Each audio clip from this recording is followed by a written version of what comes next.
आयुर्वेद याच्यामध्ये मग तुम्ही त्यांना काय ट्रीटमेंट देता? आयुर्वेदामध्ये सगळ्यात महत्वाचं आहे, कारण आता स्त्री बीज उत्पत्ती आपण जर म्हटलं तर हा एक धातूच आहे. म्हणजे आमच्या शास्त्रामध्ये 7 धातू सांगितलेत. रस, रक्त, मांस, मेद, अस्थि, मज्जा आणि शुक्र असे 7 धातू आहेत.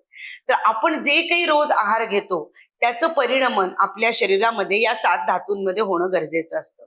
तर त्याच्यामध्ये रसधातू जो आहे त्याच्यापासून आपलं अंड तयार होतं असं आमचं शास्त्र सांगतं. त्यामुळे तुमचा आहार बिघडला की पीसीओडी होणार.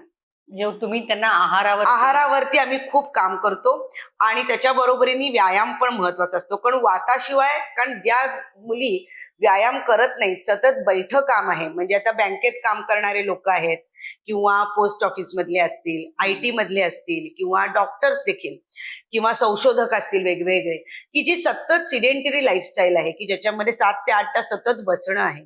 तर अशा वेळेला वायूची गती जी असते ती बिघडते आणि पीसीओडी होताना दिसतो. मग अशा वेळेला आपल्याला व्यायामावर, विशेषतः सूर्यनमस्कार, पोटाची योगासनं, कमरेचे व्यायाम, की ज्याच्यामध्ये गर्भाशयाला आणि ओव्हरीजला व्यायाम मिळायला हवा, तिथला रक्तप्रवाह सुधारायला हवा, यासाठी काम करतो.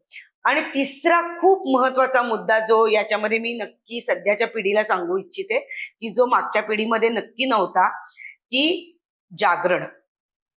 तो जागरण हा जो प्रकार आहे, रात्री 11 ते 3 हा जो प्रकार असतो, त्या वेळेमध्ये आपल्या शरीराला झोप मिळणं फार गरजेचं असतं.